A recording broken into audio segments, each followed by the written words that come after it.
Wolverhampton Wanderers are a very interesting club, four-time winners of the FA Cup and one-time runner-up in a European final. Since then, though, it's been a steady stream of mid-table finishes and a managerial merry-go-round that we're going to add to here today as I take over the helm in a bid to try and bring some glory back to the West Midlands club. Now, looking at the squad, I've got to be honest, based on the ratings I'm seeing in front of me, it looks like a collection of fairly average players, with the exception of perhaps a couple whom I was hoping to try and build the team around. The first one, of course, this man, Max Kilman, the captain of the club and the absolute linchpin at the heart of my defence.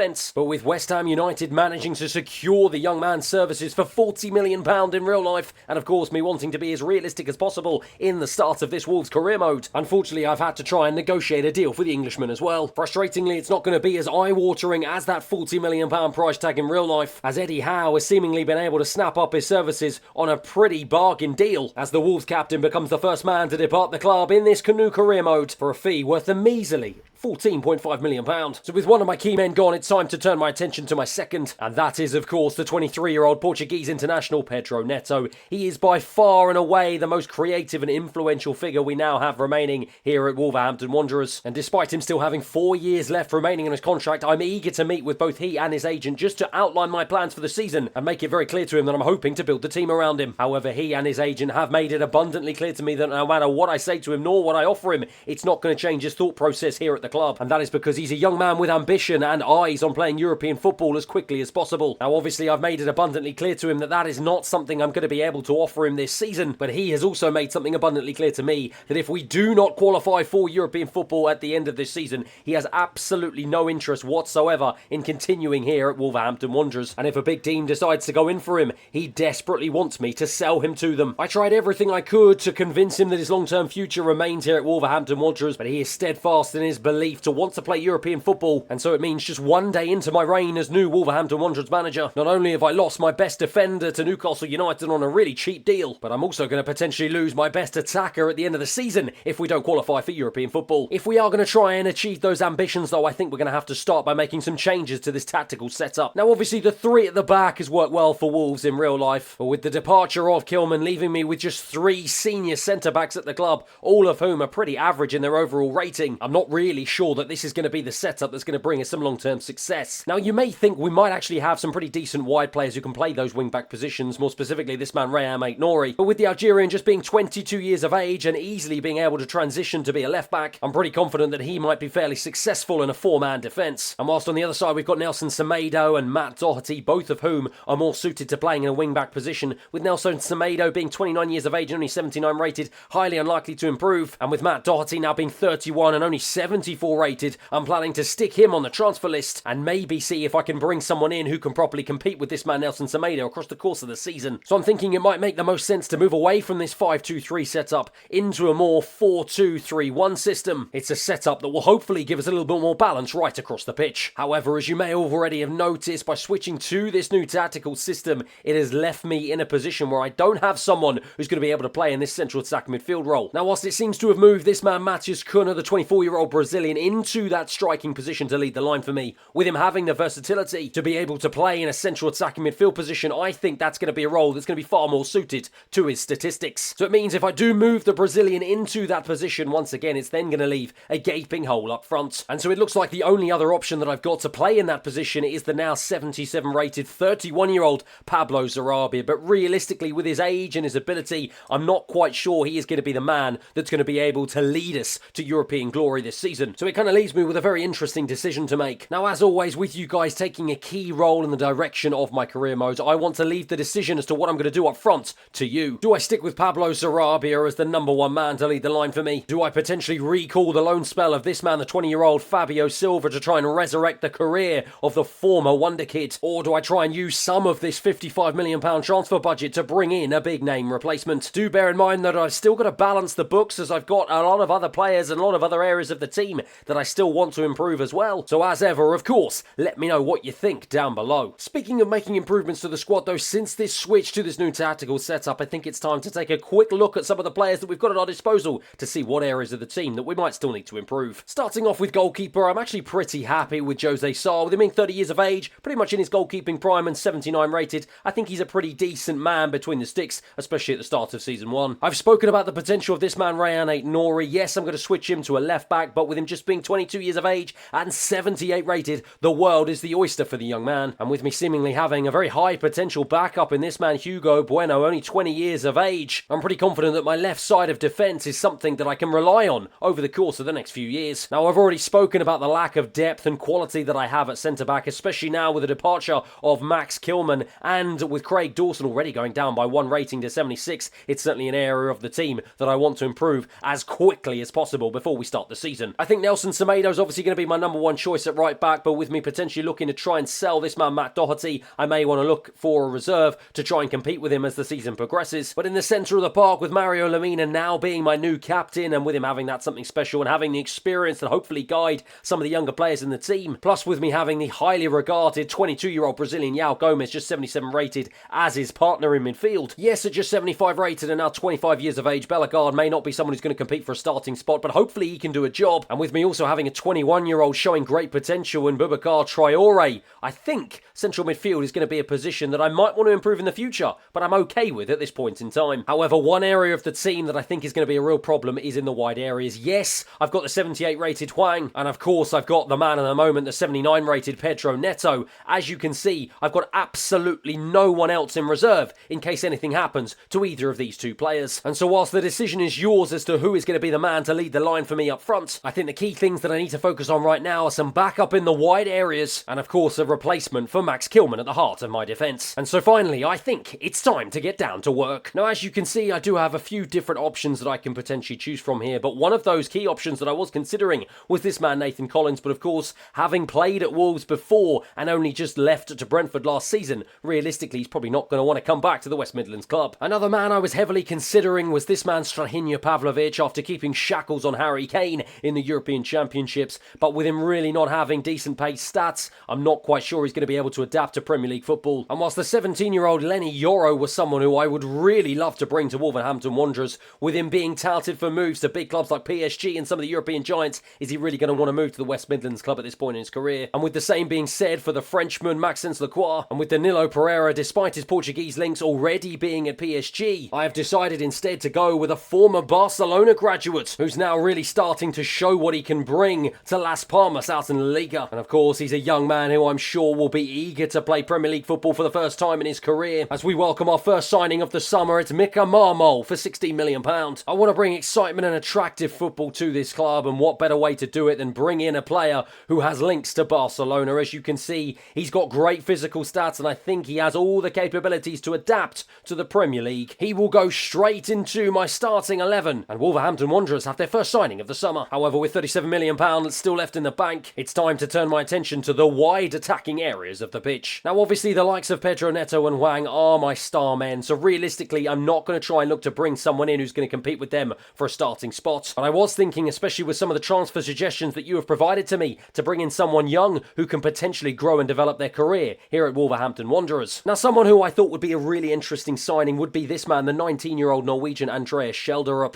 He's got the versatility to play both in left wing and right wing, and even in that central attack midfield position, and he's got all the stats and the potential to be a real superstar here at Wolverhampton Wanderers. However, with him currently being out on loan and unavailable for a transfer, unfortunately for me, it's not going to be an option here in season one. And with some of the other players who I was very interested in also being out on loan and unavailable for a transfer, and with me also having one eye on trying to keep my transfer budget intact, especially if I want to make improvements as to who's going to be the man to lead the line for me this season, I've decided to go for someone who I think could be a potential very interesting signing in the long-term future of Wolverhampton Wanderers, and someone who I think could be a very realistic signing at that. He's a young man who's starting to impress out in Denmark for Copenhagen, and a signing that I think could turn out to be an absolute bargain as the career mode progresses. That is right, for just £3.3 million, we say hello to Rooney Bargi. Yes, he's just 70 rated, but with him being 17 years of age, being able to play out on the wing and having great potential, plus with him having a decent amount of pace as well, I think he could be, if we stick him on the right learning and development plan, a really interesting signing for Wolverhampton Wanderers. And so with two new signings down and in the books, and with the new formation set up, with the board board, eager for us to achieve a mid-table finish in the Premier League and reach the quarterfinals of the FA Cup. Before we kick off our Premier League campaign, I think it's important that we set up a tactical vision for this team. Now, typically, if we were playing with 3 at the back and wing-backs, we'd either want to employ a counter-attacking style or potentially a wing-play style. But since we've switched to 4 at the back and we've got some pretty decent technical players, I want to introduce a completely new style here at Wolverhampton Wanderers and introduce some football that the fans here in the West Midlands club have never quite seen before in their lives. I'm going to push the defensive line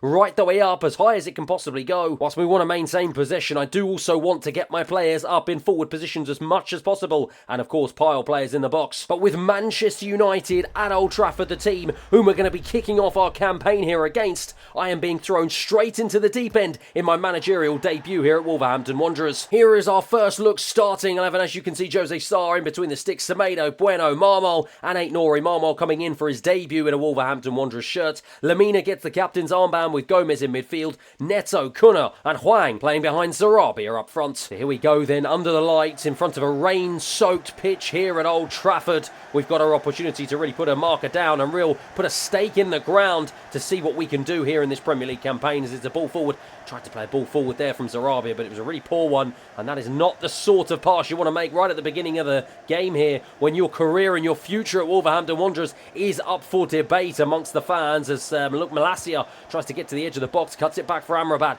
Garnacho now right on the edge, trying to see if he can work a goal here, work a shot. Bruno Fernandes into Højlund, good save from the goalkeeper. And inside the opening 10 minutes is going to be a Manchester United corner that Anthony is going to take. Not the real start that I wanted here, but it's headed away by Marmol here, and exactly the sort of thing you want on your debut, to get your head on it and really put in a commanding performance as Amrabat into Bruno Fernandes. This time it was one of my defenders. Was it Marmol on his debut? No, it was Bueno who came across and gets a yellow card for his troubles. And inside the opening 15 minutes, the Crystal Palace penalty curse continues here in the opening game of my Wolverhampton Wanderers career mode as I give away a penalty in the opening game of the season. Absolute calamity at the back, and it's going to be Bruno Fernandes who's going to be the man to step up to take it here. Tries to dummy, sends me the right way, but the shot is too high and too powerful. He gets his first goal of the campaign, and Manchester United take the lead. Real good penalty from Bruno Fernandes. The little hop, skip and a jump threw me a little bit, and it wasn't a good save whatsoever. Bruno Fernandes celebrates. United take the lead. But it's Marmol now to try and bring this one out of defence. Aït-Nouri on the left-hand side. Feet in Hwang. Hwang round the corner. Back into the left-back Aït-Nouri. And now the former wing-back has the chance to try and drive into the box. Looks for the cutback. Tries to find the cutback. But Martinez is in the right place at the right time. Brilliant defending. Gomez, though, will pick up the scraps. Out to Pedro Neto. Weaving around. Trying to find an option. Trying to see if he can get onto that left boot that is oh so instrumental in our attack. And he does get the chance, but he blazes it against the defender. Marmol now. Out to Hwang. This has been a really good response here from going 1-0 down. It's Aït-Nouri into the path of Sarabia. Cuts it back for Cunha on his right. Drags it wide. Dallo, the Portuguese, is just shoved off the ball there by Hwang. Really good attacking play. Exactly the sort of pressing that I want to see. Hwang, though, plays it back into Gomez. I'm eager not to just throw balls into the box. It's Lamina who picks it up and strikes first time. What a save from the goalkeeper. It's cut back by Pedro Neto. Looking for Cunha. Couldn't quite find him in the box. Marmol, though, will pick it up once again and doing exactly what he was taught to do at the Barcelona Academy by bringing it out of defence and skipping past one challenge, skipping past 2 challenges and throwing it into the box. Looks for the head of Pedro Neto, just bundled off of it by the Manchester United defence, but we're really turning the screw here at Old Trafford. But this is bad. This is very bad news as Pedro Neto, in a bid to try and get that header, has gone down bad and he's holding his knee. The referee is gesturing to the bench. This does not look good for my Portuguese star. Let's take a look at the replay, just sandwiched between 2 players, and he didn't land particularly well, and he looks like he's in absolute agony. But this does give the opportunity to my new Scarlet signing Bargy to come on and try and show what he can do for the travelling Wolves fans. Malacia now into Garnacho. Garnacho turns around and feeds it back to Amrabat. This is really not the opening 40 minutes that I was hoping for here at Old Trafford as Anthony now tries to weave it onto his left. Semedo, though, with a really good interception, and now we can try and see if we can break here and try and hit them on the counter-attack as Hwang has an opportunity, looking for Aït-Nouri at the back, but Casemiro in with a crunching challenge right on the stroke of half-time. So it's Mario Lamina now to get us started here at the beginning of the second half. Everything went wrong for Wolverhampton Wanderers so far in the opening 45. Gave away a penalty, went 1-0 down, and then our star man went down injured. We've just got to hope that we can lift our heads and put on a better performance here in the second, as Hwang wins the ball back once again in a really good position and drives to the edge of the box, looking for the cutback. He's just held up by Martinez. We get a corner. Exactly the sort of start I was hoping for, as Cunha, though, is going to be the man to take the resulting corner. Fires it into the box, looking for the big header. Gomez. Shaw gets his head on it, though. Sarabia out to Bueno, the centre-back, to take it on and strike with his left. Goes wide. It's Garnacho for United now. Cunha came across to try and challenge, but Gomez intercepted really well. And now Bargi has the opportunity, his first real opportunity to bring the ball forward, and he plays it out to Semedo on the right-hand side. Really good pass out to the Portuguese winger, who brings it back into the box. I was looking for Sarabia. Really good interception in the end from Wan-Bissaka. Garnacho, though, has the opportunity with the right-back out of position to drive down this left-hand side. Feeds it into Bruno Fernandes. Gets it back from him, but Semedo tracking back really well. Does a really good job, and Bargi can bring it away again. And once again, he feeds in Semedo. Is this going to be a real good partnership down this right-hand side between the two of them? As Semedo into the box, tries to cut it in on his left. Falls to Cunha. Cunha on his left, though, does get the equaliser. And my word, what a fantastic opening 30 minutes we've had so far in this second half. Well, Bargi, on his debut, the 17-year-old has not looked phased under the lights in front of 70,000 people here at Old Trafford. He's been influential since coming on and potentially developing a wonderful partnership down that right-hand side. Semedo looked for glory, tried to drive his way into the box. Unfortunately enough, it just fell right into the path of that man, Cunha. Lovely finish, 1-1. Bruno Fernandes now back into Luke Shaw. About 20 minutes remaining on the clock here for one of these two teams to try and find the answer to get the 3 points. It's Casemiro, though, who picks it up, plays it back into Dalot. Dalot on the right-hand side just skips past the challenge of Aït-Nouri. Anthony has it now once again. It's Lamina who tried to come across, doesn't manage to win the ball. This time Aït-Nouri does get on the loose ball and clears his lines out to Gomez. Good defending, and now Gomez can bring it away, of course, back into that man Bargi. Bargi, I was looking for the run into Semedo. Just a little bit slow there, the United players onto that one, but Marmo on his debut, crunching challenge, exactly what I want to see from the Spaniard. It's Garnacho.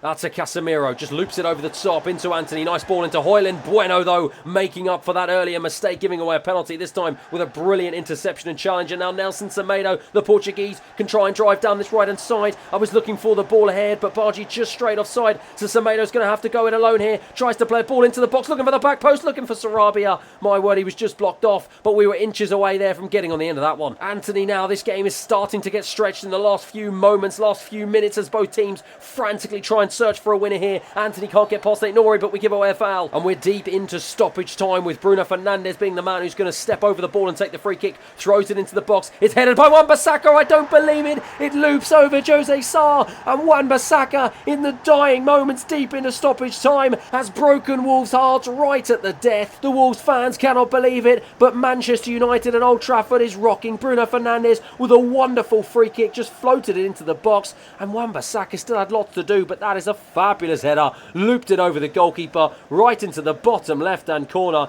Jose Sarr had absolutely no chance, but questions must be asked at the back why we were not able to get our heads on that one. Wan-Bissaka celebrates. United win the game 2-1. The United players celebrate as the Wolves players look to the ground. We cannot quite believe that we've come out with defeat here. A brilliant second half performance that is undone by a moment of brilliance from Wan-Bissaka. Full time here. 2-1. Well, that is a difficult one to take. It really is. Matthias Cunha thought he'd done all he could to rescue a point for us at Old Trafford, but unfortunately Wan-Bissaka had other ideas, and it leaves us in 13th place after our first game. Mika Marmol will be disappointed on his debut, because I thought for 90 minutes he had a pretty impressive game, but just that momentary lapse in concentration, he was beaten to the ball by Wan-Bissaka, and if the 22-year-old is going to survive here at Premier League level, he's got to learn, and he's got to learn fast. One man, though, who can hold his head up high is this man, Rooney Bargi. The 17-year-old on his debut looked unfazed at Old Trafford, and he had an influential role in the goal. Let's hope that that partnership with Nelson Semedo is going to be one of many. And surprisingly, it looks like he's actually going to get a lot more opportunities than I initially expected, because it's bad news. Pedro Neto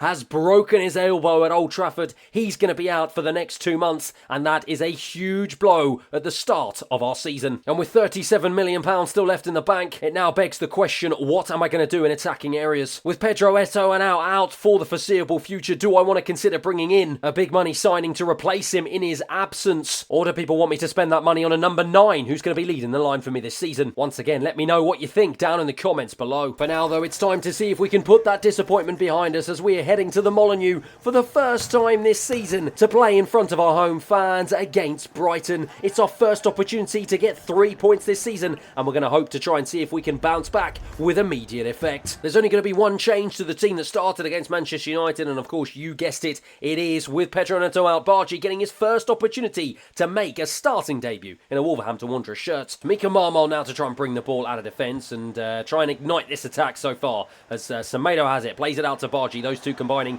yet again, and the young man now is just going to drift to the edge of the box, plays a nice little ball into Cunha, who tries to line up a shot. It falls to Hwang, who just can't get his volley off in time. It's cleared away. Nelson Semedo once again, right into Bargy, and the young man on his left foot just skips away from one challenge, tries to skip away from another. He almost gets a foul in the process. It falls to Sarabia though, who tries to drive into the box, just muddled off it. And Rooney Bargy yet again winning the ball back in a really good position, and once again shifts it onto his left, goes to line up a strike. He's blocked, but my word, in the opening 15 minutes, how influential has the young man been? It's Lamina now, into Cunha, takes it in his stride and tries to bear ball through into that man Bargy. He's just beaten off it by Estupiñán. And it's Hwang who picks it up again. In the opening 20 minutes, it's been all Wolverhampton Wanderers so far without really being able to carve out a real clear-cut opportunity. Gomez picks it up, though, on the edge of the box, tries to strike, blocked yet again by the Brighton defenders, goes out for a corner. And it's one that Lamina this time is going to take. He's going to float it into the penalty spot, looking for Mika Marmol. Headed clear, though, and it's Evan Ferguson, blocked off by Bargy yet again. The young man has been absolutely brilliant in his starting debut as Bueno gets himself into a bit of problems, and we lose the ball in a really dangerous position. Ansu Fati now for Brighton, plays it into Evan Ferguson. Has he got the beating of Marmol for pace here? Evan Ferguson, the young Irishman. Marmol comes across, though. Really good defending from the Spaniard into Hwang, who's come into a central position, and Hwang now plays it into Cunha. Cunha turns really nicely, plays it into Bargy, who's got space on this right-hand side. Rooney Bargy now to drive, looking for an option, cuts it back, finds Matheus Cunha. Cunha finds Gomez. Gomez lines up a shot straight at the goalkeeper. Good save, corner. Well, I've been really impressed so far with the response after losing the opening game against Manchester United. Exactly the sort of thing I want to see. The ball is bouncing around like a pinball inside the Brighton penalty area, but still comes out and claims it in the end. Nelson Semedo with the throw. Throws it short into Bargy. Takes it really well and plays it back into the path of that man. Nelson Semedo looks to the back post. Veltman in the end just chests it down into the arms of steel, but we are knocking at the Brighton door. Bargy yet again. A nice little ball into Gomez. Gomez takes it on. Plays it into Sarabia. Sarabia plays it across to Matheus Cunha. First time shot. Easy save for Steele. Well, that was a big opportunity. The best of the game and one that we absolutely had to take, but we've got a corner right on the stroke of half time. It's played in. Bueno on the volley. Smashed it against the stomach of Lewis Dunk. It comes back out to Sarabia though. Tries to float it in again. It's blocked by Brighton. The story of the half, of the referee blows for half time. It's Gomez right again at the beginning of this second half to get us started. It's been all Wolves in the opening 45 minutes and it looks like it's starting the same way, but we've got nothing to show for it so far.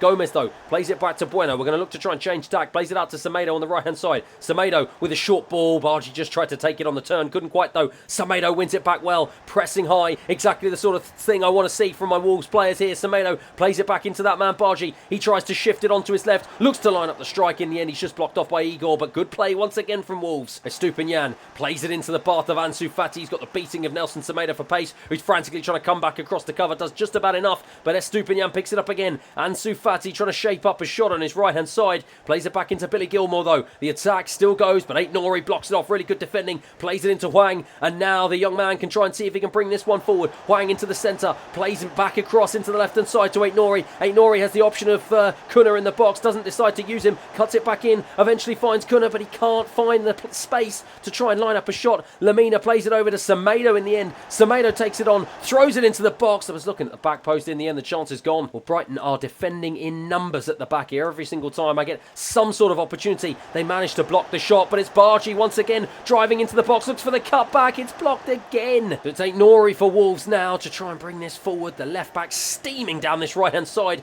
Almost runs himself, does run himself into a bit of bother there, and now he's out of position. Can Brighton capitalise? But they are a bit slow in their attack. Igor, the centre-back's being frantically chased down by Bargy. Yet again, that man has been so good in his starting debut. Totally unfazed here. Really adapting well to life in the Premier League as Estupiñán tries to fire his way through, but in the end, he's just blocked off. Bueno tries to bring it out. Under a bit of pressure here from the Brighton press, but feeds a lovely little ball into Aït-Nouri. The left-back turns really nicely, plays it into Cunha, turns away from the Brighton defence into Sarabia. Sarabia now into Hwang, and now the young man into the centre he goes, drives into the penalty area. Hwang takes it on with his left, and finally Wolves, with about 5 minutes remaining on the clock, have the goal that they've so desperately deserved. Hwang celebrates in front of the cameras and the corner flag. The fans go absolutely wild here at at Molineux. Wolves pushed and pushed and pushed, and finally we've been able to knock the door down. Hwang drove into the penalty area, and that is a brilliant strike on his left. Just took it away from the defender, fired into the top right-hand corner. The keeper had no chance whatsoever. Wolves take a deserved 1-0 lead. And luckily enough for me, that turned out to be the very last attack of the game. That man Hwang will go home the hero, as his goal secures our first 3 points of the season. It finishes Wolves 1, Brighton 0. Brilliant goal and a brilliant win. There's no doubt that Hwang will get the plaudits after scoring the winner, but for me, the man of the match performance was certainly this man Parchi. Absolutely sensational on his starting debut. He didn't get a goal or assist for his troubles,